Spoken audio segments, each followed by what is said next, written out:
നിങ്ങൾ രാവും പകലും അധ്വാനിച്ച് ഭക്ഷണവും ഉറക്കവും കളഞ്ഞ് നിങ്ങൾ ബിൽഡ് ചെയ്തൊരു ബിസിനസ് രജിസ്ട്രേഷൻ്റെ ഒരു മിസ്റ്റേക്ക് കാരണത്താൽ തകർച്ച സംഭവിച്ചാലോ?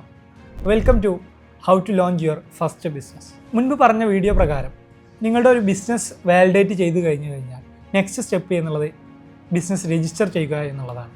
അതായത് ബിസിനസ്സിൻ്റെ ഒരു പില്ലറാണ് എങ്ങനെ ബിസിനസ് രജിസ്റ്റർ ചെയ്യുക എന്നുള്ളത്. പ്രൈമർലി 3 ടൈപ്പ് ഓഫ് രജിസ്ട്രേഷനാണുള്ളത്. First one is sole proprietorship, second one is partnership, third one is company. Sole എന്നതിൽ തന്നെ ഒരു വ്യക്തി സ്വന്തമായി ചെയ്യുന്ന ബിസിനസ്സിനെയാണ് സോൾ പ്രൊപ്രൈറ്റർഷിപ്പ് എന്ന് പറയുക. ഇതിനൊരു എക്സാമ്പിളാണ് നമ്മളെ നാടുംപുറങ്ങളിലുള്ള തട്ടുകട, ചായക്കട, അതുപോലെയുള്ള ചെറിയ സ്റ്റേഷനറീസൊക്കെ. പാർട്ണർഷിപ്പ് ഫേം എന്ന് പറയുമ്പോൾ 2 അതിലധികമോ ആളുകൾ കൂടി ചേർന്ന് ചെയ്യുന്ന ബിസിനസ്സിനെയാണ് പാർട്ണർഷിപ്പ് ഫേം എന്ന് പറയുന്നത്.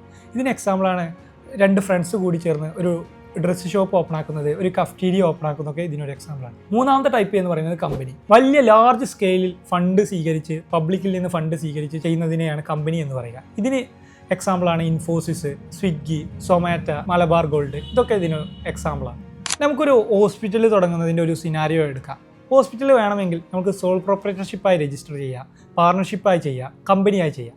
ഇത് ഏതാണ് എന്നുള്ളത് ഡിറ്റർമിൻ ചെയ്യുന്നതിന് ഒരുപാട് ഫാക്ടേഴ്സ് ഉണ്ട്. മെയിൻലി അതിൻ്റെ വിഷൻ എങ്ങനെയാണ്, അതിൽ എത്ര നമ്പർ ഓഫ് ഷെയർ ഹോൾഡേഴ്സ് ഉണ്ട്, അല്ലെങ്കിൽ നമ്പർ ഓഫ് പാർട്ട്നേഴ്സ് എത്രയുണ്ട്, അതുപോലെ ഇതിൻ്റെ ഓണർഷിപ്പ് എങ്ങനെയാണ്, ഇതിൽ എത്ര ഫണ്ട് റിക്വയർഡ് ആണ്, ഇതിനെല്ലാം ബേസ് ചെയ്തിട്ടാണ് ഏത് ഫോമിൽ ഇത് ബിസിനസ്സിനെ രജിസ്റ്റർ ചെയ്യണം എന്നുള്ളത് ഡിഫൈൻ ചെയ്യുന്നത്.